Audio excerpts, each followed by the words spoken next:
Assalamualaikum warahmatullahi wabarakatuh.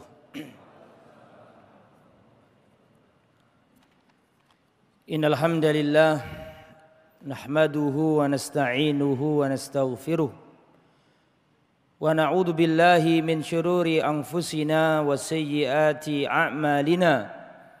Man yahdihillahu fala mudilla lahu wa man yudlil fala hadiya lahu. Wa asyhadu an la ilaha illallah wahdahu la syarika lah wa asyhadu anna Muhammadan abduhu wa rasuluh la nabiyya wa la rasula ba'dah. Allahumma salli wa sallim wa barik ala nabiyyina wa habibina Muhammad wa ala alihi wa sahbihi wa man sara ala nahjihi ila yaumiddin, amma ba'd. Ikhwatal iman, para jamaah, para hadirin yang dirahmati oleh Allah Subhanahu wa taala.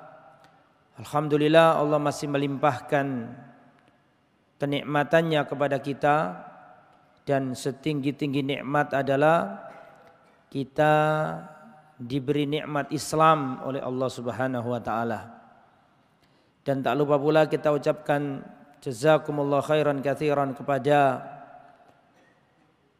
pimpinan pengurus Yayasan Masjid Namira dan juga para takmir Masjid Namira. Mudah-mudahan apa yang sudah diupayakan demi makmurnya masjid ini dicatat oleh Allah sebagai pemberat timbangan amal kebaikan di akhirat kelak. Para jamaah yang dirahmati oleh Allah Subhanahu wa taala, kita lanjutkan kajian kita, kajian Sirah Nabawiyah. Dan pada pertemuan yang lalu sudah kita jelaskan peristiwa yang besar yang menjadikan atau peristiwa besar yang mengubah peta dakwah Rasulullah SAW.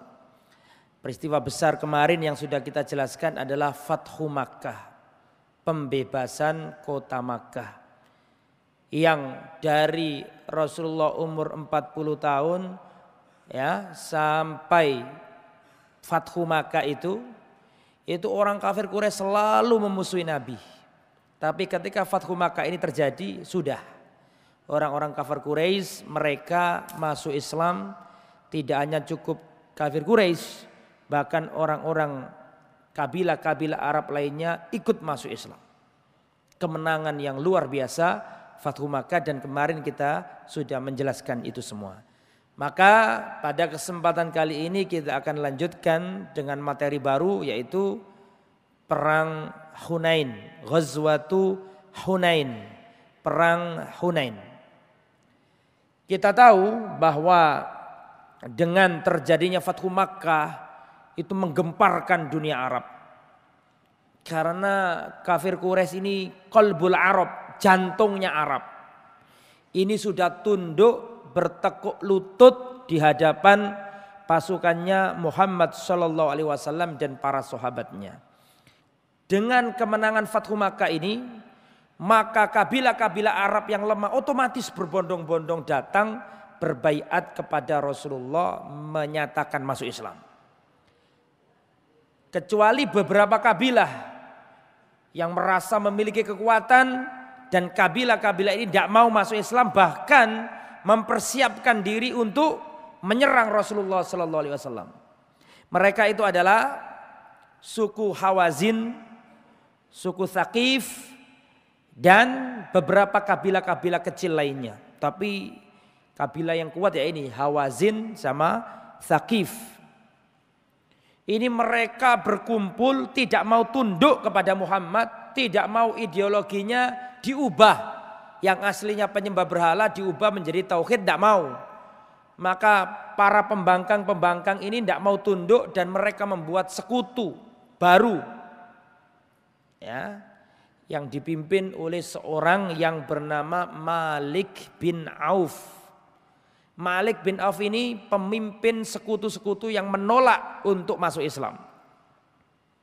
Maka Malik bin Auf ini, ya, perwakilan dari suku Hawazin dan Thaqif, membawa semua orang-orang ya, karena dia menjadi panglima perangnya orang kafir pada waktu itu, maka seluruh pasukannya diperintahkan untuk membawa anaknya, membawa istrinya, membawa hewan ternaknya, untanya dibawa, kambingnya dibawa, keledainya dibawa, istri-istrinya dibawa, anak-anaknya dibawa, semua dibawa.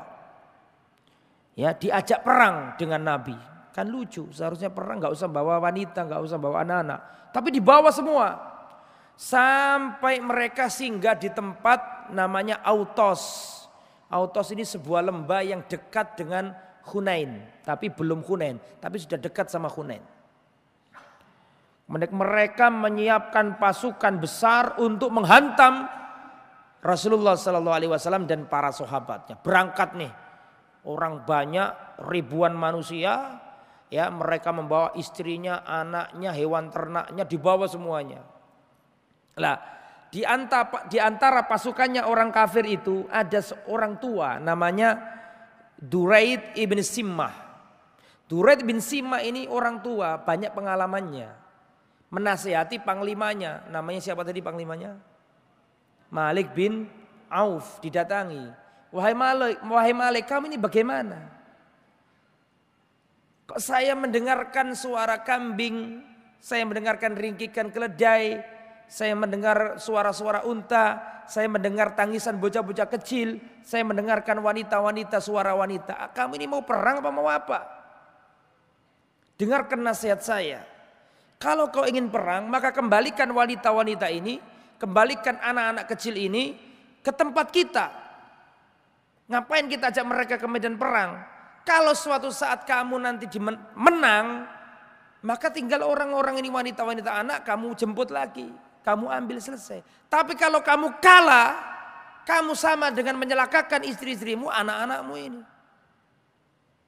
Tetapi Malik bin Auf ini nggak mau nurut dan mengatakan, kamu sudah tua, kamu nggak berhak mengikut campur urusannya orang-orang muda, nggak dianggap, berjalan. Dan semua kaumnya taat sama Malik bin Auf, tidak ada yang balik. Orang tua ini nggak digubris, kaumnya mengikuti arahan siapa tadi, panglimanya, perintahnya, titahnya. Semua harus ikut perang. Semua dibawa, diboyong, diajak ke lembah itu untuk perang dengan Rasulullah SAW dan para sahabatnya. Maka Malik bin Auf memerintahkan mata-mata untuk melihat bagaimana Muhammad ini, persiapannya bagaimana, Sallallahu Alaihi Wasallam. Maka intelijennya atau mata-matanya Malik bin Auf melihat keadaan Rasulullah dan para sahabat. Setelah itu pulang mengabarkan, ya, mengabarkan dan memberikan wartah, memberikan berita. Ketika ditanya oleh Malik, ya, mal khabar waraak, apa kabar yang ada di belakangmu? Maka dia mengatakan, wailakum, celaka kalian. Saya melihat ra'aina rijalan bidon ala khailin buluk. Saya melihat para kesatria-kesatria yang berpakaian putih-putih di atas kuda yang gagah perkasa. Para malaikat. Sebagaimana dulu perang apa? Perang apa? Perang Badr dan seterusnya. Maka kaum muslimin, Rasulullah SAW mencium bahwa Malik bin Auf ini membawa pasukan. Maka Rasulullah pun mengutus seorang utusan yang bernama Hadrad al-Aslami. Tolong kau segera datang ke kaum Hawazin, suku Hawazin, kira-kira apa yang mereka lakukan. Berangkat, ya, untuk meneliti bagaimana perlengkapan mereka. Maka Rasulullah SAW berangkat menyiapkan diri.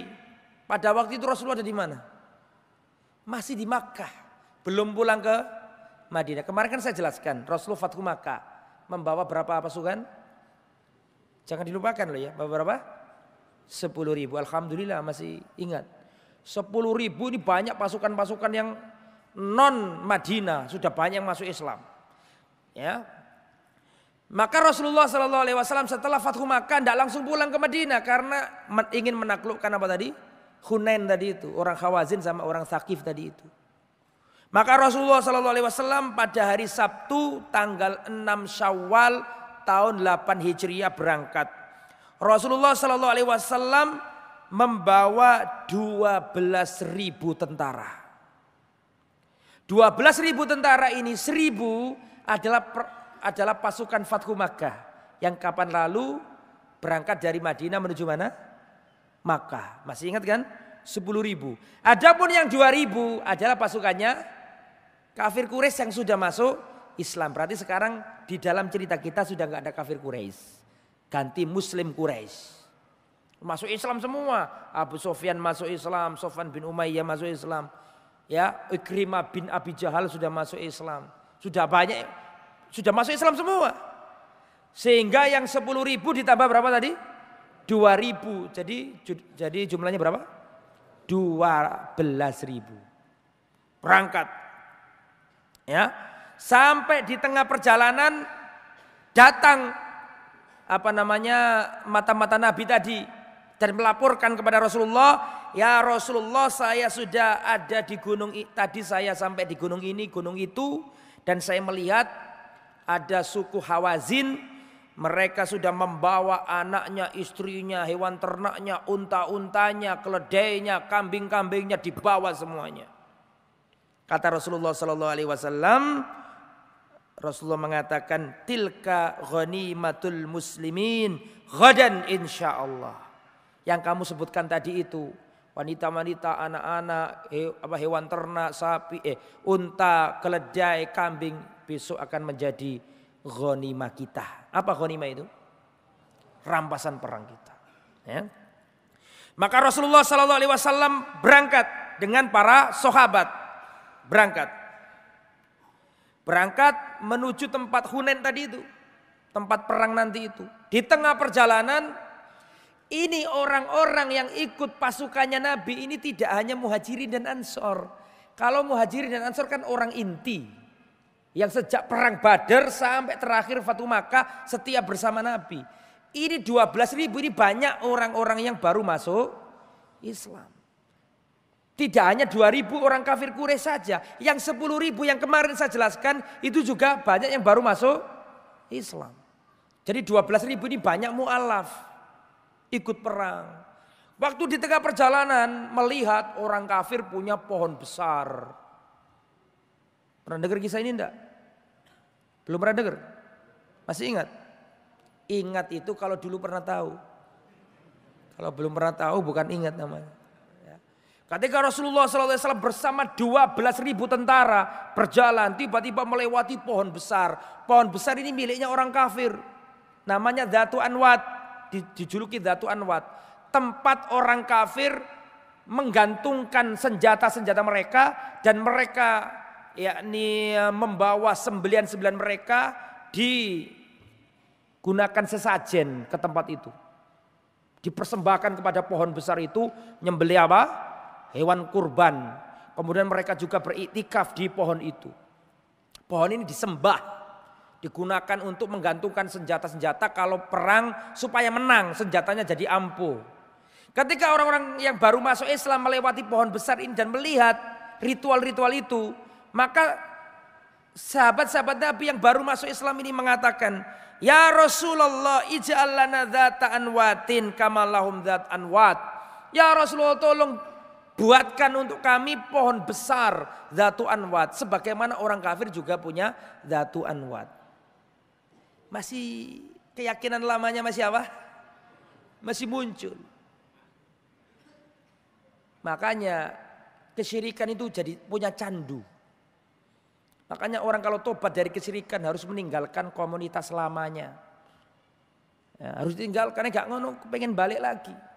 Makanya ketika perang tadi itu melihat tuh orang kafir kok duit pohon gede seperti itu. Minta ke Nabi, ya Rasulullah tolong buatkan seperti mereka.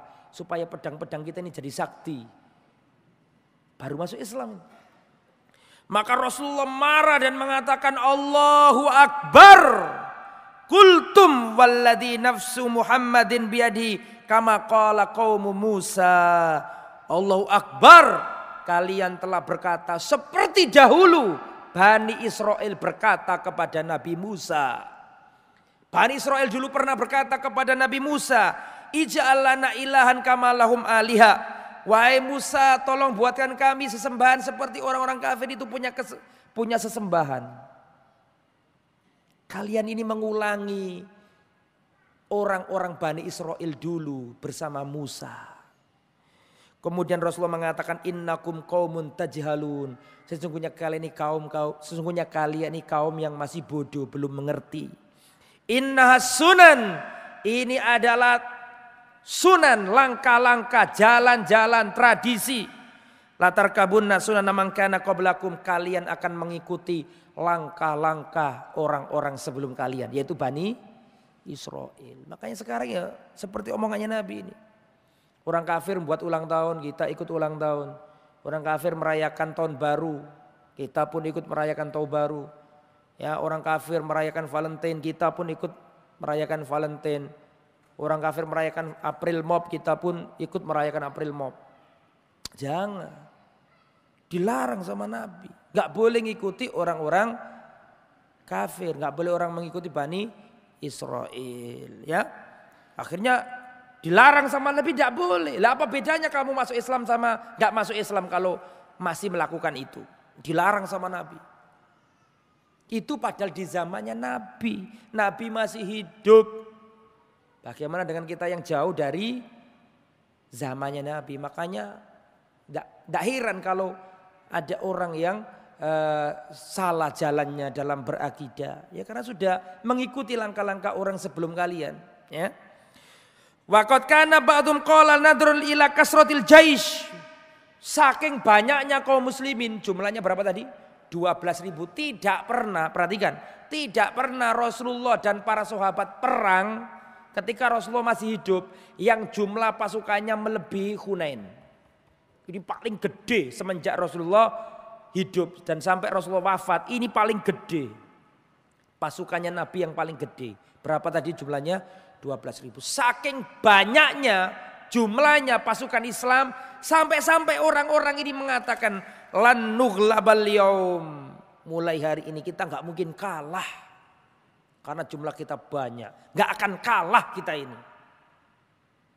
Dan Rasulullah terganjal atau Rasulullah ada yang mengganjal dalam hatinya gara-gara sebagian orang-orang yang baru masuk Islam itu ngomong seperti itu. Nggak enak di hatinya Nabi karena mereka berbangga dengan jumlah, mereka berbangga dengan jumlah. Padahal Islam tegak tidak sekedar dengan jumlah. Wong perang Badr saja 300 melawan 1000, menang yang 300 kok. Perang Ahzab pasukan kafir Quraisy dan sekutu 10.000, kaum muslimin kecil yang 10.000 kalah kok. Makanya kita ini dimenangkan Allah atau dikalahkan Allah bukan karena jumlah. Makanya ini ada kita gak akan kalah setelah Fathu Makkah ini. Karena orang sudah berbondong-bondong masuk Islam. 12.000 pada masa itu. Ya, dan nanti lihat apa yang terjadi dengan jumlah yang banyak itu. Kira-kira bagaimana dalam perang nanti. Nanti akan saya ceritakan. Maka berangkatlah Rasulullah SAW. Rasulullah tiba di Hunain. Rasulullah tiba di Hunain pada tanggal 10 Syawal. Maka pada waktu itu Malik bin Auf sudah mendahului kaum muslimin. Malik bin Auf sudah tiba di Hunain duluan. Maka Malik bin Auf sudah menyebarkan prajuritnya. Ada yang di atas bukit membawa panah. Ada yang menyiapkan jebakan-jebakan, ranjau-ranjau kalau sekarang. Sudah disiapkan semuanya. Nah kaum muslimin datangnya telat. Maksudnya telat dalam artian lebih kedahuluan siapa? Pasukannya Hawazin.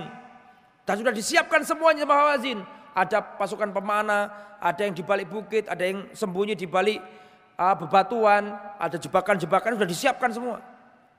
Sama pasukannya Malik bin Auf. Maka pada subuh masih gelap, pasukannya Rasulullah datang mencapai lembah Hunain. Maka masuklah pasukannya Muhammad SAW, maka masuk jebakannya siapa tadi? Malik bin Auf. Maka pasukannya kaum muslim masuk dipanai dari atas, kocar kacir, lari semuanya kaum muslimin. Karena apa? Ya karena bangga dengan jumlah tadi itu. Kocar-kacir. Rasulullah dibiarkan sendiri. Yang ada bersama Nabi cuma orang Muhajirin dan Ansor dari 12.000 manusia. Tuh, Islam tidak akan dimenangkan karena jumlah. Ya, Islam menang bukan karena jumlah. Jangan minder dengan jumlah yang sedikit. Karena Allah mengatakan wa qalilun min ibadiyas syakur. Hanya sedikit di antara hamba-hambaku yang bersyukur. Berarti wong apik luwih titik. Ya. Jadi ukuran kebenaran bukan banyaknya orang. Ya. Rasulullah Sallallahu Alaihi Wasallam mengatakan, ya, Rasulullah Sallallahu Alaihi Wasallam bersabda, "Bada al-Islamu ghariban wa sayaudu ghariban." Islam datang dalam keadaan asing dan Islam pada akhir zaman akan kembali asing. Beruntunglah orang-orang yang asing. Ditanya oleh Rasulullah, ditanya siapa orang asing yang beruntung pada akhir zaman? Kata Nabi, unasun solihun fi unasin su'in kathirin. Itu orang baik, orang soleh yang sedikit jumlahnya di tengah-tengah orang yang rusak yang banyak. Itu menunjukkan ukuran kebenaran bukan diukur dari apa? Banyaknya orang. Enggak mesti nek wong pengikut akeh itu pasti benar, enggak mesti. Makanya Rasulullah ketika sahabat mengatakan kita enggak akan kalah, jumlah kita banyak. Waktu masuk medan perang lari semuanya.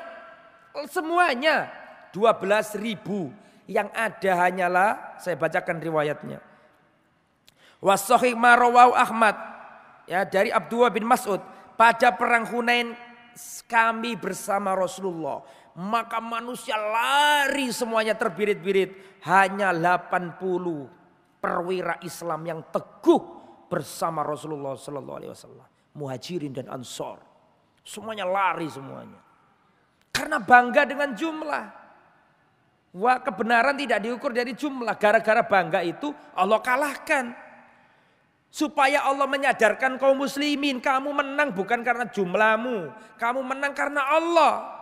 Kamu menang karena keyakinanmu yang kuat sama Allah, bukan karena jumlahmu yang banyak. Ditegur oleh Allah, kalah, lari semuanya. Ya, makanya turun ayat surat At-Taubah ayat 26. Wa yauma Hunain id a'jabatkum kasratukum. Pada perang Hunain, ketika kalian bangga dengan jumlah kalian, falam tughni angkum syai'a, dan jumlah yang banyak itu tidak bermanfaat bagi kalian. Wa dhaqat alaikumul ardu bima rahubat, dan pada perang Hunain itu bumi terasa sempit bagi kalian, padahal bumi itu luas. Tsumma wallaitum mudbirin, kalian lari tunggang langgang karena kalian bersandar pada jumlah kalian. Tapi setelah itu Allah penyayang, tetap dimenangkan sama Allah. Tsumma anzalallahu sakinatahu ala rasulihi wa alal mu'minin. Kemudian Allah turunkan ketenangan kepada Rasulullah, kepada orang-orang yang beriman. Kemudian Allah kirimkan tentara-tentara yang tidak bisa dilihat oleh manusia. Berarti yang memenangkan perang Hunain nanti itu siapa? Orang-orang yang baru masuk Islam itu, apakah Muhajirin dan Ansor dan tentara yang datang? Muhajirin dan Ansor dan tentara yang Allah kirim, kan demi baru-baru masuk Islam nih, belum melekat akidah yang benar. Makanya orang yang baru masuk Islam itu dibina. Orang baru masuk Islam jangan suruh ceramah. Meskipun punya pengalaman ini, punya itu. Suruh ngaji dulu, kalau sudah berilmu ya silakan, enggak apa-apa. Ya. Kemudian akhirnya lari semuanya. Akhirnya Rasulullah SAW ketika melihat sahabatnya lari semuanya, maka Rasulullah mengatakan, halummu ilayya ayyuhan nas. Kemarilah wahai manusia. Ana Rasulullah, aku ini Rasulullah. Enggak lari. Kenapa kalian lari? Rasulullah enggak lari. Bahkan Rasulullah mengambil, halummu ke sini. Jangan lari. Aku masih di sini. Aku Rasulullah. Baru nanti mulai datang. Tapi yang baru-baru masuk Islam selari, gak ketok buntute. Selari. Makanya akidah itu penting. Ya. Setelah itu, pada waktu itu yang bersama Nabi diantaranya adalah, perhatikan, yang bersama Nabi diantaranya pada waktu itu adalah Abu Sufyan al-Haris. Bukan Abu Sufyan al-Harb. Bukan Abu Sufyan bin Al-Harb bin Harb. Abu Sufyan bin Harb itu kan bapaknya Muawiyah yang kemarin saya ceritakan pimpinannya orang kafir Quraisy waktu Fathu Makkah itu loh. Masih ingat? Bukan itu. Tapi yang setia sama Nabi diantaranya adalah Abbas, pamannya Nabi. Yang kemarin masuk Islam ketika Rasulullah berangkat ke Mekah. Abbas pengen apa? Hijrah. Masih ingat gak? Ingat? Alhamdulillah ya Allah.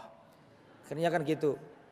Di antara yang masuk Islam ketika Rasulullah berangkat Fathu Makkah, Rasulullah berangkat mau menaklukkan kota Makkah, ada yang masuk Islam di tengah perjalanan. Namanya Abu Sufyan bin Haris. Masih ingat nama itu? Abu Sufyan bin Haris itu sepupunya Nabi. Yang kemarin dulu saya ceritakan ke antum itu loh, ke panjenengan semuanya, datang ke Nabi, Nabi melengos. Datang ke Nabi, Nabi tidak mau. Masih ingat kisah itu? Karena dulu waktu masih di mana? Waktu di Makkah, sepupunya Nabi ini suka mengganggu Nabi, melukai Nabi. Sekarang masuk Islam. Maka Rasulullah kurang menghiraukan. Akhirnya dikasih tahu Ali, kamu harus minta maaf sama Nabi. Datang tepat di wajahnya. Ucapkan omongannya Nabi siapa? Yusuf. Masih ingat kan? Sesungguhnya Allah telah melebihkan kamu dari aku dan aku termasuk orang bersalah. Dan Rasulullah itu kalau sudah diomongi pakai Al-Quran gak berani. Maksudnya mungkin tidak dimaafkan. Akhirnya Rasulullah berkata dengan ucapannya Nabi Yusuf, semoga Allah memaafkan kalian. Akhirnya ini dimaafkan, masuk Islam. Setelah masuk Islam ini, ya Abu Sufyan bin Al-Haris ini setia sama Nabi. Bahkan di akhir hayatnya itu ditangisi sama keluarganya. Kemarin saya ceritakan ini. Di akhir hayatnya ditangisi Abu Sufyan bin Haris ini. Ditangisi, maka dia mengatakan jangan menangisiku. Demi Allah, sesudah aku masuk Islam aku tidak berbuat dosa. Dan dalam perang Hunain ini enggak lari. Bahkan nemani Nabi, sepupunya untuk menebus kesalahan-kesalahannya dulu. Setia sama pamannya, siapa tadi namanya? Abbas. Jadi Abu Sufyan bin Al-Haris ini memegang tali bigolnya Nabi. Nabi punya bigol namanya apa? Masih ingat sampai ya? Dul. Masih ingat ceritanya Dul? Saya nggak mau ngulangi lagi. Ya. Kakaknya dibawa sama siapa? Abu Sufyan Al-Haris. Kemudian juga di situ juga ada Abbas menahan. Ya, intinya sama-sama membela Nabi. Kemudian Rasulullah turun dan Rasulullah berdoa, Allahumma anzil nasroka. Ya Allah turunkan pertolonganmu. Langsung turun tadi itu. Kemudian Rasulullah berkata kepada pamannya, siapa namanya tadi? Abbas ini suaranya lantang. Kalau ngomong itu keras begitu loh. Maka diperintahkan Nabi, wahai paman, tolong berteriaklah, sampaikan ke orang-orang ini. Aina ashabus samura, mana sahabat-sahabat Nabi yang dulu pernah membaiat Nabi di pohon. Masih ingat? Ketika peristiwa apa itu? Sulhul Hudaybiyah. Masih ingat kan? Yakin tak sama ini masih ingat? Ya ingat ya. Yang waktu Utsman ditahan orang kafir Quraisy itu loh. Terus Rasulullah membaiat para sahabat di bawah pohon. Jumlahnya berapa dulu itu? 1000 lebih ya. 1400 atau berapa gitu. Maka akhirnya pamannya Nabi Abbas bersuara lantang. Aina ashabus samura. Mana orang-orang yang dulu berbaiat sama Rasulullah di pohon itu. Mendengar suaranya Abbas langsung dulu sahabat-sahabat yang ikut membaiat langsung berjalan semuanya menuju Rasulullah SAW. Seperti seekor sapi yang sedang memberi suara kepada anak-anaknya. Kemudian anaknya langsung menuju ke induknya. Lari semua menuju Rasulullah. Akhirnya orang-orang inti sudah bersama Nabi. Dan Rasulullah berdoa, ya Allah berikan kemenangan. Kemudian orang-orang Ansor menyeru, ya ma'syarul Ansor, wahai orang-orang Ansor. Akhirnya orang Ansor kumpul semuanya. Ini orang inti. Orang-orang yang inti berjuang semenjak perang apa? Perang Badar. Adapun yang lain banyak yang lari tunggang langgang. Kemudian terjadi pertempuran. Ya, kemudian seperti yang saya katakan tadi, turunlah pertolongan Allah. Tentara-tentara dari langit datang. Maka Allah Subhanahu Wa Taala sebagaimana yang Allah maktubkan, sebagaimana yang Allah firmankan dalam surat At-Taubah ayat berapa tadi? 26. At-Taubah ayat 26 bercerita tentang perang Hunain. 25, 26 At-Taubah. Ya. Akhirnya menang. Ya memang sebenarnya dari jumlah nggak sepadan. Lebih banyak siapa? Lebih banyak pasukannya kaum muslimin 12.000 loh. Akhirnya mereka lari, orang Hawazin, orang Thaqif lari semuanya. Ada yang lari ke Taif, ada yang lari ke Nakhla, ada yang lari ke Autos. 3 tempat mereka kocar kacir gak karu-karuan. Ada yang bawa sapi, bawa anak kecil, macam-macam. Lari-lari semuanya. Maka dikejar sama Rasulullah Sallallahu Alaihi Wasallam. Rasulullah merintahkan kepada pasukan Islam sebagian untuk menyusul ke Taif, sebagian ke Nakhla, sebagian ke Autos. Ya, dikejar terus. Maka mereka lari tunggang langgang meninggalkan dan berhasil ditumpas semuanya ini. Ya, kecuali ada yang belum bisa ditumpas. Ya, yaitu yang ada di Taif, itu yang sulit. Yang sulit itu diapakan? Ditumpas. Ahli Taif ya. Akhirnya mereka meninggalkan barang-barang mereka, kekayaan mereka. Mereka meninggalkan anak-anak wanita sebanyak 6.000, 6.000 kepala, 6.000 kepala, 6.000 tawanan. Jadi 6.000 orang ditawan, gak kebayang. Ini segini banyaknya gak ada 6.000. Itu 6.000 ditawan semua. Wal ibil arba wa isruna alfan. Dan unta yang ditinggalkan adalah 24.000 unta. Bukan 100 unta loh, 24.000 unta. Wal ghanam aktsar min arba'ina alaf syat. Adapun domba banyaknya 40.000. Wa arba'ata alaf uqiyah dan 4.000 uqiyah perak uang. Dan Rasulullah menyuruh untuk mengumpulkan, terus dikumpulkan di tempat namanya Ji'ronah. Di tempat namanya apa tadi? Al-Ji'ronah. Kemudian Rasulullah Sallallahu Alaihi Wasallam ya memerintah Mas'ud bin Amr untuk menjaganya. Sedangkan Rasulullah Sallallahu Alaihi Wasallam masih menyusul pasukan orang kafir yang lari-lari dikejar sama Nabi, masih dikejar. Akhirnya Rasulullah Sallallahu Alaihi Wasallam mengejar mereka sampai ke Taif, yang mereka yang belum masuk, yang belum tunduk tadi itu. Dikejar Rasulullah sampai ke Taif. Dan mereka, ya ini Malik bin Auf ikut mereka ini. Atau mereka dipimpin oleh Malik bin Auf ini. Mereka masuk ke benteng-benteng mereka. Lama sulit ditaklukkan ini. Ya. Wasaro ilaihim Rasulullah ba'da farohi min Hunain. Maka Rasulullah berangkat ke mereka yaitu ke Taif setelah membereskan Hunain. Hunain sudah selesai. Sudah mereka lari tunggang langgang meninggalkan banyak harta rampasan perang tadi itu. Terus Rasulullah ngejar dengan para sahabat menuju Taif, yaitu Malik bin siapa tadi? Auf. Rasulullah memerintahkan Khalid bin Walid untuk membawa 1.000 orang. Dipimpin Khalid bin Walid. Kemudian Rasulullah membagi tugas dengan para panglima-panglima yang lain. Dan Rasulullah mengepung bentengnya orang-orang Taif ini sampai 40 hari. Lama 1 bulan penuh. Ya, kok 1 bulan penuh? 1 bulan apa? Lebih 40 hari. Ya. Kemudian Rasulullah Sallallahu Alaihi Wasallam memerintahkan para sahabat membuat camp militer, membuat kemah-kemah tentara begitu.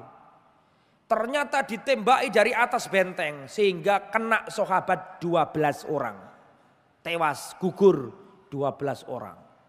Maka Rasulullah Sallallahu Alaihi Wasallam segera memerintahkan kepada para sahabat itu pindah kemah, jangan di sini. Nah, kalau di sini nanti kita ditembaki terus, pindah.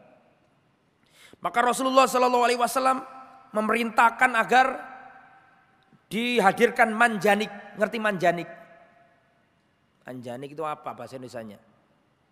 Manjanik itu zaman dulu peralatan perang, jadi ketepel, yang tahu ketepel, setip lah wong Lamongan.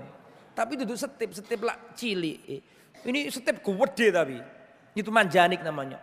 Jadi batu besar itu ditaruh di alat itu terus dilemparkan gitu loh. Tahu maksud saya ya? Ya kayak setip tapi bukan setip. Gede, batu besar itu loh. Langsung dipantik sampai lari ke benteng dan jebol itunya bentengnya itu gede itunya batunya dibuat mukul ini. Maka para sahabat berhasil masuk tapi tetap kalah karena saking banyaknya mereka di dalam. Sampai banyak yang tewas dan seterusnya. Kemudian Rasulullah pakai cara persuasif. Ngerti persuasif itu apa? Ya pendekatan. Barang siapa yang turun saya maafkan. Siapa yang turun, budak-budak yang turun saya merdekakan. Akhirnya turun sahabat Nabi, ada turun budak namanya Abu Bakroh. Pernah dengar? Jadi sahabat Nabi nanti. Sahabat itu namanya Abu Bakroh. Ya. Pernah dengar cerita Abu Bakroh? Hah? Ya nggak usah, kapan-kapan aja. Kalau tak ceritakan nyimpang nanti, kembali ke materi. Akhirnya masuk Islam, ya, masuk Islam, dimerdekakan sama Nabi. Ada budak-budak yang turun, mati. Tapi yang lain tidak mau. Karena lama tidak bisa ditaklukkan dan sudah 40 hari loh ini. Padahal PR-nya perjuangan masih banyak. Akhirnya Rasulullah Shallallahu Alaihi Wasallam meminta pendapat seorang laki-laki namanya Naufal bin Muawiyah Ad-Daili, sesepuh lah, dimintai pendapat sama Nabi. Bagaimana pendapat Anda ini? Apakah diteruskan kita ngepung nggak selesai-selesai itu bagaimana? Maka dijawab sama Naufal bin Muawiyah, ya Rasulullah, mereka ini seperti musang, seperti rubah yang ada di lubang. Ya, kalau kita tunggu-tunggu terus, ya nantinya kita yang menang, tapi ya lama. Tapi seandainya kita tinggalkan orang ini, tidak masalah sama kita, tidak akan memadorotkan kita. Paham maksud saya? Ini orang kayak musang. Kalau kita tunggu terus, ya nanti kita yang menang, tapi lama gitu loh. Karena dia sengitan di mana tadi? Kok sengitan sih? Sembunyi di mana? Bukan musang tadi sembunyi di mana? Di lubang. Seperti mereka ini, mereka lama nggak keluar. Tapi seandainya kita nanti kalau kita bertahan di sini, kita suatu saat menguasai mereka, tapi lama. Tapi seandainya kita tinggalkan, kita biarkan mereka ini nggak memadorotkan kita, terlalu kecil mereka ini. Apa maksudnya dah? Ya sudah kalau gitu kita pulang aja. 40 hari lama. Fathu Makkah aja nggak sampai segitu. Padahal ini Mekah, sentralnya Arab. Akhirnya kata Rasulullah, "Hodan, besok kita pulang insya Allah." Para sahabat kaget. Dan para sahabat mengatakan, "Ya Rasulullah, nadhab wala naftah." Kita pulang tanpa membebaskan benteng ini. Eman ya Rasulullah, sudah nyampe sini. Ya sudah kalau gitu, ya sudah gak usah, kita teruskan saja. Ya, ketika teruskan, kok gak nyerah-nyerah. Akhirnya kata Rasulullah, sudah ayo pulang saja besok. Akhirnya pulang. Akhirnya sahabat pulang, gak dibiarkan. Waktu perjalanan pulang, ya Rasulullah Shallallahu Alaihi Wasallam dan para sahabat berkata, "Ayibun, taibun, abidun, lirabbina hamidun." Kita pulang, kita bertobat, kita beribadah dan kita memuji Allah Subhanahu wa taala. Kemudian ada orang, "Ya Rasulullah, ini kan belum ditaklukkan, tolong doakan kejelekan agar mereka ini ditumpas." Maka Rasulullah, "Tidak. Justru aku mendoakan kebaikan kepada mereka. Allahumma hdi Tsaqifan wa'ti bihim." Ya Allah, berikan hidayah kepada Tsaqif dan jadikan mereka itu datang kepadaku nanti. Wa'ti bihim. Jadikan mereka itu datang kepadaku. Dan terbukti nanti mereka sendiri yang datang ke Nabi masuk Islam. Tahu Taif tadi kan? Taif ini yang dulu masih ingat. Setahun yang lalu atau kapan ya, saya ceritakan di sini. Rasulullah waktu berdakwah di luar kota Makkah, datang ke Taif terus Rasulullah dilempari batu sandal, tahu kan? Masih ingat gak itu? Ya itu Taif ini. Dari dulu sampai sekarang masih bandel itu. Tapi Rasulullah mengatakan, saya berharap Ya, dari keturunan mereka ini lahir orang-orang yang menyembah Allah. Dan terbukti nanti di zamannya ketika Rasulullah wafat, Abu Bakar jadi khalifah, itu banyak orang-orang murtad. Tapi Taif tidak mau murtad. Bagaimana kita ini murtad? Wong masuk Islamnya lo belakangan. Akhirnya nggak mau murtad. Itu nanti di zamannya siapa? Abu Bakar. Sekarang masih di zamannya Rasulullah dulu. Dan nanti nggak mau murtad Taif. Ya, karena kena doanya Nabi, saya berharap di antara mereka ini ada orang yang menyembah Allah Subhanahu wa taala. Taib. Akhirnya selesai, sudah pulang Rasulullah, dan Rasul berdoa, ya Allah berikan hidayah kepada mereka dan jadikan mereka ini nanti datang ke aku. Maksudnya masuk Islam itu. Maka Rasulullah kembali ke Jirona. Kemana ke Jirona itu? Ke tempat pengumpulan apa? Harta rampasan tadi itu, ke Jirona. Belum dibagikan karena masih sibuk perang, tapi sudah dikumpulkan. Yang bertugas siapa tadi namanya? Yang bertugas untuk menunggui tadi siapa? Siapa namanya? Mas'ud bin Amr al-Ghifari. Maka Rasulullah sama sahabat kembali ke Jirona. Kembali ke Jirona itu Rasulullah nggak langsung membagikan. Ditunggu 10 hari 10 malam. Barangkali ada yang menyesal datang minta maaf dikembalikan hartanya. Barangkali mereka tadi itu loh. Datang ke Nabi, masuk Islam, nyesal, dikembalikan. Keluarganya yang terampas, istrinya yang ketangkap, anaknya yang tertawa dikembalikan dan hartanya dikembalikan. Ditunggu sampai 10 hari. Saking semangatnya Rasulullah agar mereka masuk Islam. Ditunggu 10 hari, enggak teko-teko, enggak datang-datang. Ya kan ya wis dibagikan sama Nabi. Dibagikan ini, wallah, ini cerita yang luar biasa ini. Dibagikan ini yang ikut perang tidak hanya Muhajirin dan Ansor, banyak orang-orang yang dulu memusuhi Nabi, sekarang jadi temannya Nabi, masuk Islam, dapat ghanimah. Ya. Maka Abu Sufyan meminta atau Abu Sufyan ibn Harb arba'ina uqiyah. Rasulullah memberi Abu Sufyan 40 uqiyah. Kemudian Rasulullah memberi Abu Sufyan 100 unta. Sof, bayangkan 100 unta. 100 ekor unta. Bukan ekor itu 1, 2 sampai 100, bukan. Semuanya. 100 unta. Setelah padahal baru kemarin sore dia memusuhi siapa? Rasulullah. Bahkan ketika Fathu Makkah komandannya orang kafir. Sekarang masuk Islam dikasih sama Nabi 40 uqiyah. Setelah itu dikasih berapa tadi? 100 unta. Satu unta harganya berapa? Kalau nggak tahu jangan pura-pura mikir, lihat ke atas. Mikir ke atas gini tuh kalau ngerti, kalau nggak ngerti ya sudah nggak usah gitu. Intinya banyak lah ya. 100 berapa tadi? 100 unta. Setelah itu Abu Sufyan mengatakan, Ibni Yazid, ya Rasulullah anakku Yazid. Dikasih Nabi lagi 100 unta. Anaknya Abu Sufyan. Namanya siapa tadi?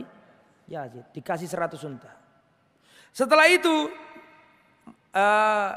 Abu Sufyan berkata lagi, Ibni Muawiyah, ya Rasulullah anakku satunya Muawiyah. Kasih lagi 100 unta. Berapa berarti totalnya? 300 plus 40 uqiyah. Kemudian datang Hakim bin Khizam. Hakim bin Khizam, ya Rasulullah minta dikasih 100 unta. Ini orangnya baru masuk Islam ini. Yang baru kemarin memusuhi Nabi. Tapi Hakim bin Khizam termasuk orang yang baik. Hakim bin Khizam ini yang dulu nyuplai makanan ketika Khadijah diboikot. Masih ingat? Diboikot dulu di sebuah lembah, orang-orang yang masuk Islam diboikot. Masih ingat kisah itu?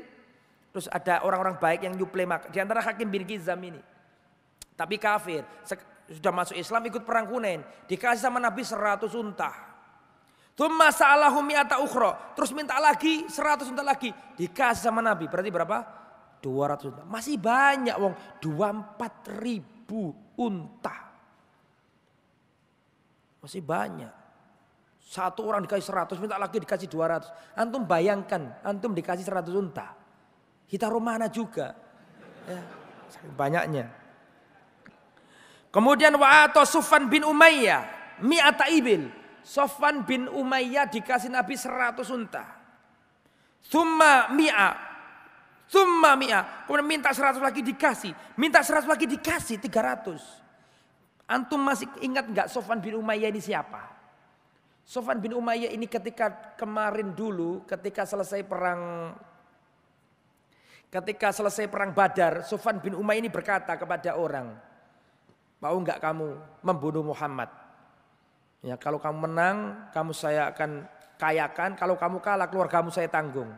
Ternyata yang diutus ini datang ke Madinah ingin membunuh Nabi, ternyata enggak membunuh Nabi, masuk Islam. Ditunggu sama Sofwan bin Umayyah enggak datang-datang. Artinya Sofwan bin Umayyah ini orang kaya. Dikasih sama Nabi 100, dikasih lagi 100, dikasih lagi 100. Totalnya berapa? 300. Gak kebayang banyaknya.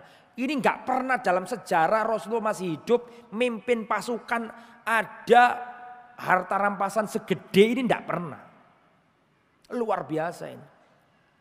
Setelah itu, atau Al-Kharis bin Kalada mi'at minal ibil. Rasulullah ngasih Al-Kharis ibn Kalada 100 unta. Ini orang-orang mu'alaf yang baru-baru masuk Islam itu. Orang-orang Quraisy itu. Wa kadzalika atau rijalan min ru'asai Quraisy. Para pembesar-pembesar Quraisy dikasih 100. Setelah itu baru 50, 40 dikasih semuanya itu. Berapa orang tadi Quraisy tadi itu? Yang ikut perang tadi loh. 2 dikasih semua sama Nabi. Di saat seperti itu, ya itu pun sudah dikasih masih merebut Nabi. Sampai selendangnya Nabi ini jatuh. Karena ditarik-tarik, saya minta lagi Muhammad, minta lagi ya Rasulullah, minta lagi ya Rasulullah. Sampai Rasulullah SAW mengatakan, wahai manusia, kembalikan selendangku. Demi Allah, seandainya aku memiliki ya unta-unta dan hewan-hewan ini sebanyak pepohonan di Gunung Tihama, niscaya aku bagikan kepada kalian semuanya. Agar kalian tahu bahwa aku bukan orang yang kikir. Kasihkan semuanya. Oh tambah seneng orang yang mu'alaf. Ini gak masuk Islam kan bien-bien. Namanya mu'alaf kan mu'alaf. Yang hatinya diapakan? Dilembutkan supaya masuk Islam. Dikasih zakat. Untuk menguatkan keislamannya begitu. Di saat seperti itu setelah diambil semuanya, baru dibagikan ke tentara Islam yang inti. Gak banyak, jangan dikira banyak. Ya, setiap laki-laki dikasih 4 unta. Yang tadi berapa? 100. Ini 4 unta cumaan. Ya, adapun yang penunggang kuda dikasih 12 unta dan 12 unta dan dikasih 100 kambing. Ya, adapun yang pejalan kaki dikasih 4 unta dan 40 kambing. Enggak sepadan. Lah, waktu orang-orang Quraisy dikasih Nabi 100. Orang Ansor lihat semua. Siapa orang Ansor itu? Orang asli penduduk Madinah yang membela Nabi suka dan duka. Yang memberi tempat Nabi, yang memberi sebagian hartanya untuk orang-orang muhajirin yang hijrah. Ya enggak usah saya ceritakan lagi dulu ketika orang muhajirin hijrah, orang Ansor ada yang kaya raya. Kamu minta apa? Harta saya banyak. Saya paruh jadi 2, separuh milikku, separuh milik aku kasihkan ke kamu, separuh milikku. Aku punya 2 istri yang cantik. Pilih salah satu yang menurutmu cantik, yang cocok di hatimu, akan saya ceraikan. Kalau sudah selesai masa idahnya, kawini mantan istriku. Masih ingat kisah itu? Ceritanya Abdurrahman bin Auf. Saking cintanya orang Ansor, ini gak dapat apa-apa. Dikasihkan orang Quraisy 100. Melungu orang Ansor ini. Sampai-sampai orang Ansor berkata satu sama lain. Ya, mereka berkata, laqiya wallahi Rasulullah qaumahu. Rasulullah sudah bertemu dengan kaumnya. Rasulullah sudah bertemu dengan sanak kerabatnya orang Quraisy. Seakan-akan orang Ansor ini mengatakan bahwa Rasulullah melupakannya. Rasulullah gak ingat sama kita. Ini para sahabat Ansor masih bersimbah darah loh ini. Masih terluka, pedang masih di tangan. Melihat orang Quraisy dibagikan seperti itu. Sedangkan orang Ansor gak dapat seperti itu. Maka sedih orang Ansor. Seakan-akan ada perasaan sedikit kecewa dengan Rasulullah SAW. Nelongsolah, gampangannya kalau sekarang. Kita sing bela nikat bien-bien tidak dapat seperti itu. Ini orang baru masuk Islam. Yang kemarin dulu memusuhi kita. Dapat segini banyaknya. Sampai terjadi kasak kusuk di tengah-tengah sahabat Ansor. Akhirnya sahabat Ansor diwakili Sa'ad bin Ubadah. Sa'ad bin Ubadah ini ketua suku Khazraj. Maka Sa'ad bin Ubadah datang ke Rasulullah. Ya Rasulullah, inna hadzal hayy minal ansar qad wajadu alaika fi anfusim lamma sana'ta fi hadzal fai. Ya Rasulullah, sesungguhnya orang-orang Ansor ini menjumpai pada diri Anda sesuatu. Nelongso mereka ini. Mereka mengatakan bahwa engkau sudah bertemu dengan kaummu sehingga mereka terlupakan. Mereka enggak mendapatkan seperti yang didapatkan. Mereka sedih ya Rasulullah. Maka Rasulullah sallallahu alaihi wasallam berkata, "Fa aina anta min dzalika ya Sa'ad?" Kalau posisimu sendiri bagaimana wahai Sa'ad? Saya hanyalah satu di antara kaumku ya Rasulullah. Saya hanyalah satu orang di antara kaumku. Saya hanya menyampaikan aspirasi kaumku. Maka Rasulullah mengatakan, kalau begitu fajma li qaumaka fi hadil hadir. Kalau begitu kumpulkan semua kaummu Ansor di tempat ini bertemu sama aku. Maka dikumpulkan semua orang-orang Ansor, disuruh kumpul sama siapa tadi? Sa'ad bin Ubadah.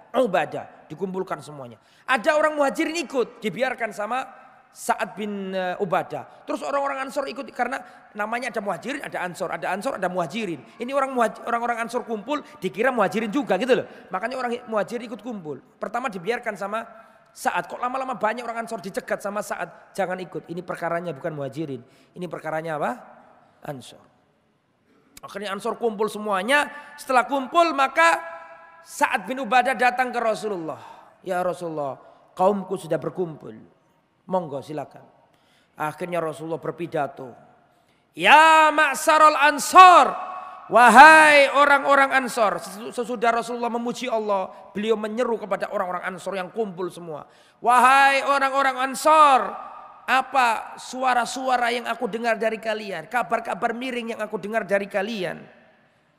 Sebuah perasaan yang tidak enak yang ada dalam hati kalian tentang aku. Ya. Kenapa harus seperti ini wahai orang Ansor? Bukankah dulu kalian orang-orang yang tersesat? Kemudian aku datang dan Allah memberi hidayah kepada kalian. Bukankah kalian dulu orang-orang yang miskin, kemudian Allah dengan kedatanganku Allah mengkayakan kalian? Bukankah kalian dulu orang saling perang satu sama lain, antara Aus dan Khazraj berperang bunuh-bunuhan, kemudian aku datang Allah mendamaikan kalian? Bukankah begitu? Orang Ansor mengatakan, bala ya Rasulullah, enggih ya Rasulullah. Tertunduk semuanya sahabat Ansor. Iya ya Rasulullah, engkau lebih mulia, karuniamu lebih mulia daripada selainnya. Kami lebih memilih engkau daripada harta kekayaan itu. Kemudian Rasulullah mengatakan, ala tujibuni ya ma'sarul Ansor. Tidakkah engkau menjawab omonganku wahai orang-orang Ansor? Tidakkah engkau membantahnya? Bantahlah aku. Sekiranya kalian membantah aku, kalian benar dan kalian dibenarkan. Ya Rasulullah, bagaimana kami membantah Anda? Padahal yang Anda omongkan itu memang benar kenyataannya. Anda lebih mulia daripada hewan-hewan ternak itu. Dan Rasulullah mengulangi lagi, jawablah wahai Ansor. Demi Allah, jika kalian menjawab omonganku tadi, kalian benar dan dibenarkan. Jawablah. Ya Rasulullah, bagaimana kami menjawabnya? Maka Rasulullah menjawab, jawablah. Wahai Muhammad, dulu kamu orang yang terusir, gelandangan. Kemudian kami orang-orang Ansor menolong dirimu. Katakan orang Ansor, jawablah omonganku tadi. Wahai Muhammad, kamu dulu orang terusir, kemudian kami orang Ansor menolongmu. Wahai Muhammad, dulu kamu orang yang didustakan, kemudian kami orang Ansor beriman kepadamu. Wahai Muhammad, sungguhnya dulu kamu adalah orang yang tidak mempunyai apa-apa, kemudian orang Ansor menampungmu. Demi Allah wahai orang Ansor, sekiranya kalian menjawab seperti itu, wallahi kalian benar dan dibenarkan dan kalian tidak salah. Jawablah, tidak apa-apa. Kemudian Rasulullah SAW mengatakan, wahai orang-orang Ansar, kenapa engkau tidak ridho manusia-manusia pulang membawa unta, membawa kambing, sedangkan kalian pulang ke Madinah membawa Rasulullah SAW. Wahai orang-orang Ansor, tidakkah engkau ridho? Aku wakilkan keislamannya orang-orang itu dengan unta, dengan hewan ternak. Sedangkan aku yakin dengan keislaman kalian tidak usah dengan unta dan hewan kambing. Kenapa ini harus terjadi? Maka sahabat-sahabat Ansor sedih mendengar omongannya Nabi. Kemudian Rasulullah mengatakan, wallahi wahai orang-orang Ansor, kalaulah bukan karena hijrah, aku lebih memilih untuk menjadi orang Ansor. Demi Allah wahai orang Ansor, sekiranya seluruh manusia berjalan di tepi gunung, kemudian orang-orang Ansor memilih jalan yang lain, aku akan berjalan bersama orang-orang Ansor. Allahumma arhamil Ansar, ya Allah rahmatilah orang Ansar, anaknya orang Ansar dan anak keturunannya orang Ansar. Maka semua sahabat Ansar menangis semuanya. Bala ya Rasulullah, bala ya rodina kami ridho ya Rasulullah, kami ridho. Menangis semua sahabat Ansar. Itulah sahabat Ansar. Oh, kalau kita ini seandainya bahas khusus tentang Ansor, nggak selesai satu pertemuan. Makanya ditulis dalam Al-Quran surat At-Taubah ayat yang ke-100. Was-sabiqunal awwalun minal muhajirina wal ansar walladzina taba'uhum bi ihsan radhiyallahu anhum wa radu'an. Dan orang-orang yang terdahulu yang pertama kali masuk Islam dari kalangan muhajirin dan ansar dan orang yang mengikuti mereka dengan baik, radhiyallahu anhum, Allah ridho kepada mereka. Ansar, muhajirin disetempel ridho dari Allah Subhanahu wa taala dan dijamin masuk surga. Ini bagaimana pengorbanannya orang. Akhirnya mereka mengatakan radina ya Rasulullah, radina kami ridho ya Rasulullah, kami ridho. Gak dapat apa-apa. Melihat orang Quraisy dapat apa tadi? 100 unta. Ketika dijelaskan sama Rasulullah, maka orang Ansar mengatakan kami ridho. Cukuplah Rasulullah pulang ke Madinah bersama kami. Kami enggak membutuhkan unta-unta lagi. Makanya orang Madinah itu baik-baik. Karena didoakan oleh Rasul, ya Allah sayangilah orang Ansar, anak-anaknya Ansar, anak cucunya Ansar. Kemudian selesai perang. Maka setelah dibagikan semuanya, ghanimah selesai habis semuanya, baru datang delegasi orang Khawazin yang dari tadi nggak mau masuk Islam itu datang ke Nabi. Ada utusan jumlahnya 14 orang. 14 ini diketuai Zuhair bin Surat. Di situ ada Abu Burqam. Abu Burqam siapa? Pamannya Nabi pamannya Nabi dari pihak ibu susu. Ini kan dan nanti tadi itu waktu Rasulullah sallallahu alaihi wasallam waktu Rasulullah mengumpulkan harta rampasan perang tadi itu, datang seorang wanita namanya Syaima. Siapa Syaima ini? Syaima ini termasuk yang tertawan.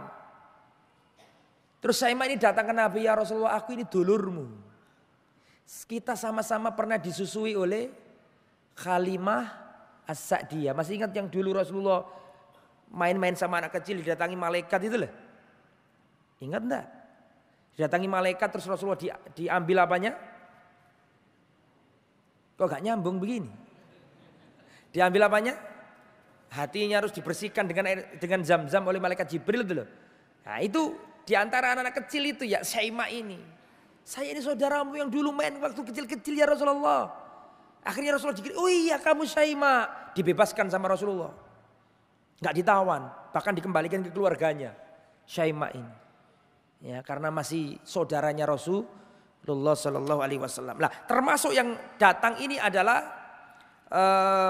siapa tadi pamannya Nabi dari pihak ibu susuan. Akhirnya Rasulullah Sallallahu Alaihi Wasallam berkata, bagaimana ini?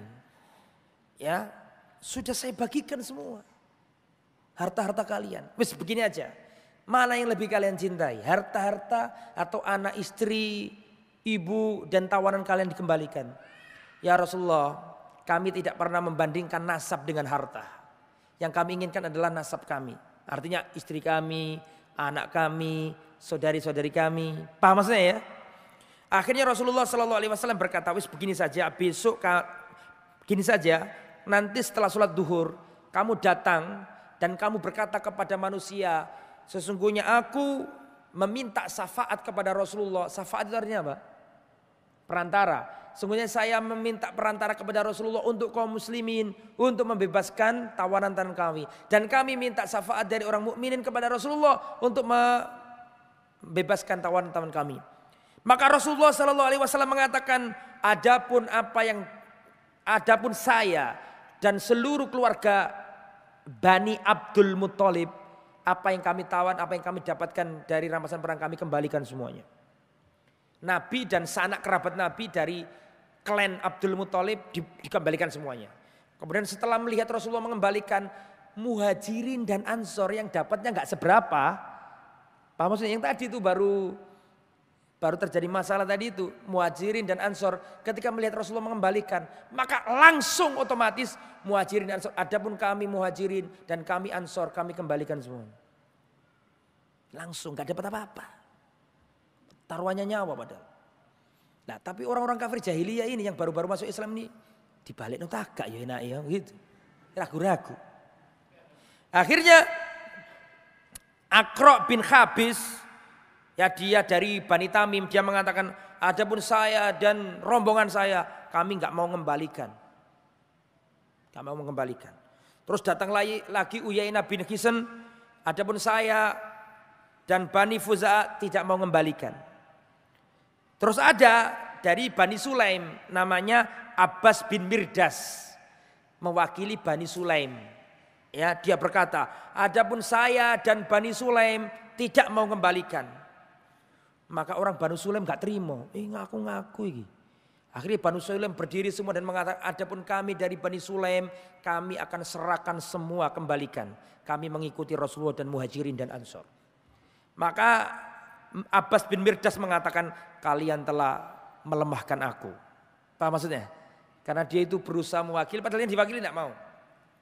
Akhirnya setelah itu Rasulullah SAW memberikan pengertian lagi bahwa mereka ini sudah saya kasih pilihan, hartanya dikembalikan ataukah apa tadi, tawanannya itu, tapi mereka lebih memilih nasabnya, tawanannya. Akhirnya semuanya ridho kecuali satu orang, namanya Uyainah bin Hisn tadi itu. Dia nggak mau mengembalikan wanita tua yang sudah menjadi tawanan.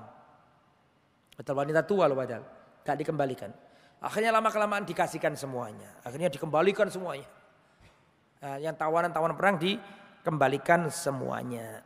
Setelah itu, setelah selesai dari Ji'rona, Rasulullah kembali ke Mekah untuk umroh. Ya, kemudian Rasulullah melaksanakan umroh. Kemudian Rasulullah setelah itu baru pulang ke Madinah. Mekah sudah menjadi negara apa? Islam. Langsung Rasulullah menunjuk gubernur. Yang dijadikan gubernur namanya Attab bin Usaid. Attab bin Usaid, gubernur Makkah pertama kali dalam Islam. Kamu tinggal di sini, kamu jadi gubernur. Jadi negara Islam.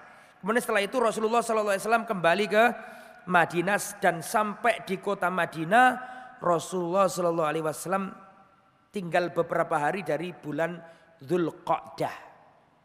Tapi kan dari Syawal. Setelah Syawal apa? Dzulqa'dah. Setelah Dzulqa'dah, Dzulhijjah, bulan haji. Ya. Selesai. Terakhir saya ingin menyimpulkan beberapa pelajaran dari kisah perang apa tadi? Hunain. Yang pertama, al-intisar laisa bil adad. Kemenangan itu bukan karena jumlah. Bahkan Allah Subhanahu wa taala mengatakan wa kam min fi'atin qalilatin ghalabat fi'atan katsiratan biidznillah, dan berapa banyak golongan yang sedikit mampu mengalahkan kelompok yang besar. Ya, kemenangan itu bukan karena jumlah. Dan perhatikan, Allah dan Rasulnya lebih banyak di dalam Al-Quran memuji yang sedikit, tidak memuji yang banyak. Ya, jangan diri kalau banyak pasti benar, enggak.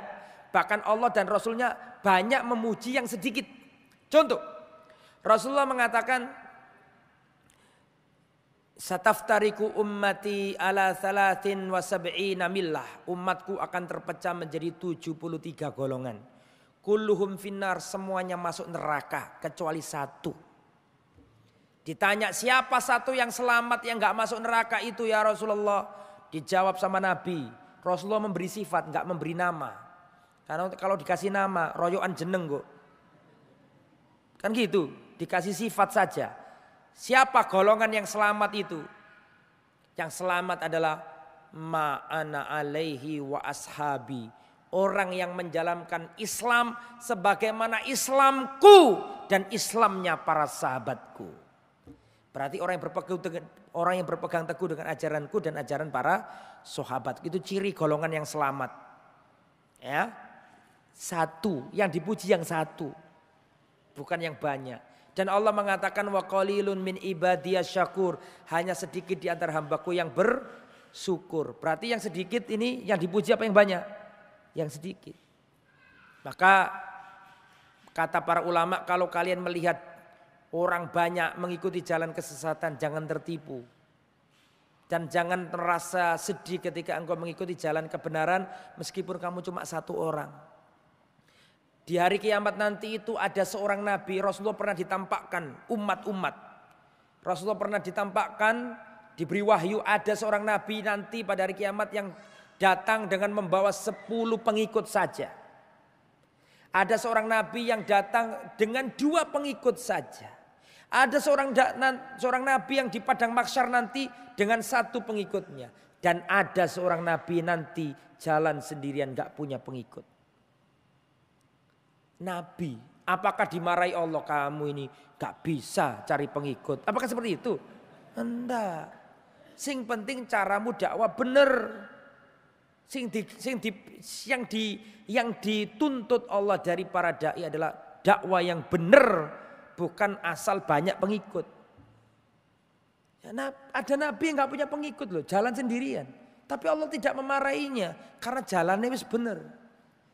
Kita tidak dituntut kam berapa, tapi kita dituntut kaif bagaimana.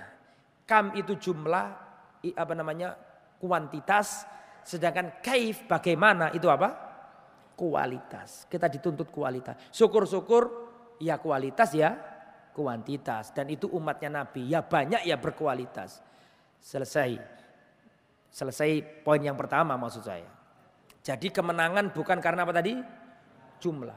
Yang kedua, min asbabil bid'ah wasyirik at-tasabbu bil kufar.